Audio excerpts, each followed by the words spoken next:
बड़ी खबर इस वक्त की। भारतीय विदेश मंत्रालय ने चीन के अखबार ग्लोबल टाइम्स की आलोचना की है और कहा है कि चीन का अखबार ग्लोबल टाइम्स गलत तथ्य पेश कर रहा है।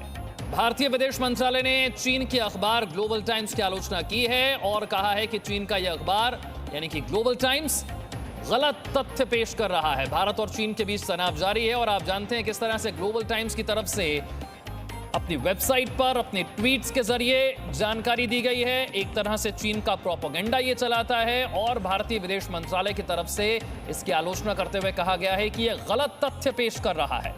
ऐसा वक्त जो कि एक बेहद नाजुक वक्त है, जब LAC पर तनाव है, भारत और चीन की सेनाएं आमने सामने हैं, ऐसे वक्त में इस तरह के तथ्य पेश करने से पहले सोचना होगा। भारतीय विदेश मंत्रालय ने साफ तौर पर कहा है कि गलत तथ्य पेश कर रहा है ग्लोबल टाइम्स। भारतीय विदेश मंत्रालय ने आलोचना की है इसकी, ये देखिए।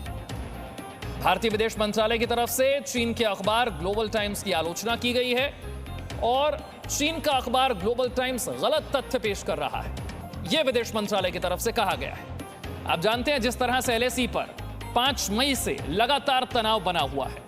भारत और चीन की सेनाएं आमने सामने हैं। पहले गलवान में संघर्ष, उसके बाद पेंगोंग के दक्षिणी हिस्से में 29-30 की रात को संघर्ष और फिर कल एक बार फिर इसी तरह की कोशिश चीन की तरफ से की गई। लेकिन इस दौरान आपने देखा होगा चीन का प्रोपेगेंडा चलाने वाले ग्लोबल टाइम्स की तरफ से जिस तरह से अपने वेबसाइट पर आर्टिकल रखे गए हों या फिर उसकी तरफ से जैसे ट्वीट किए गए हैं, वो स्थिति को और नाजुक बना देता है। इसीलिए विदेश मंत्रालय की तरफ से आलोचना की गई।